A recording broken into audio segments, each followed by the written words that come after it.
Hi everybody and welcome back to Entrepreneur. You're with me, Ben Ibrahim, and if you're just joining us for the very first time today, we're talking to Bob Chua, CEO of the Pulse Group. Bob, thanks again for being with us. Thank you. Now Bob, a little bit of a confusion. Our viewers are thinking the Pulse Group, such a dynamic name, but your business does consulting to fellow market research companies, and also you are a market research company. Right. So how is the disparity there, and how does business run from an operations point of view? We service about 75% of a global market research agencies. Fair enough, yep. And we service also about 75% of media and advertising companies globally. Wow. So, we have a pretty good client base. Very good and client a base. very good split.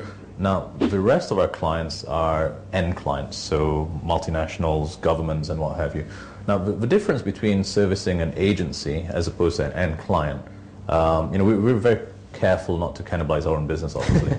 But the services are quite different. When we service an agency, it's really about providing data to them. So we provide access to consumers or businesses conducting surveys. So that's pretty straightforward.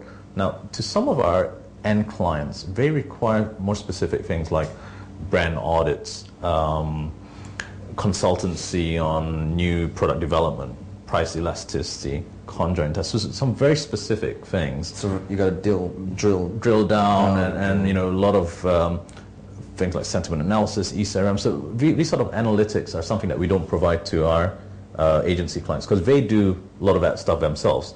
They do it quite differently. So it's very clear in terms of the kind of service offerings to the different client bases we have. Now, at the end of the day, you're in the service industry. What kind of matrix do you use for your clients to evaluate you to keep your services or not? Okay, so research is a $32 billion industry. So obviously clients see a benefit of using research. I mean, it's not just for their own gut feel, but it's for projecting market forecasts, it's for producing new campaigns, new branding direction and what have you. So clients invest so much money into research that we need to provide them something scientific, something that's credible, something that's authentic. So to take your point, we ourselves need to abide to their sort of requirements. So we need to be very careful as to providing them with right data, the right consultancy, right direction, right actionable recommendations. And the metrics that we use is simple. I mean, if they come back to us and we have a retention rate, we have a retention rate of about 72%. That means clients coming back to us year on year for more work, or triangulating that business from working with us in Asia to now working with us in Europe, working with us in the US.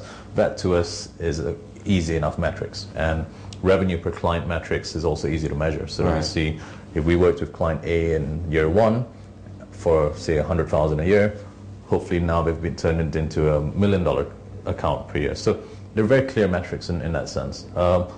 Also, for every single client engagement we have a survey that goes out to them to evaluate our services and which areas that we fell short on, which services we excelled on, and all of that comes directly to me. So we have a customer survey mechanism ourselves on every single project closed. Right. And from there we can see what we did well and what we were short on. Now Bob, the business has been running since the year 2005, and in between 2005 and 2010 there's been some pretty good and not so good times.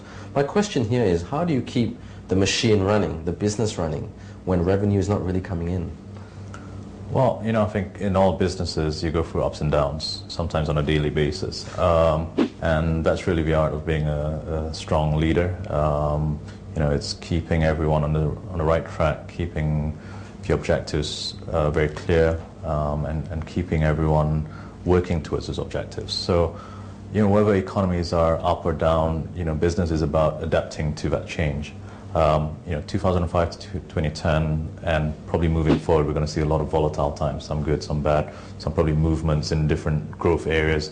So, we have to be dynamic in that sense, and also be able to look into the future as much as we can and have as much visibility to plan for those changes.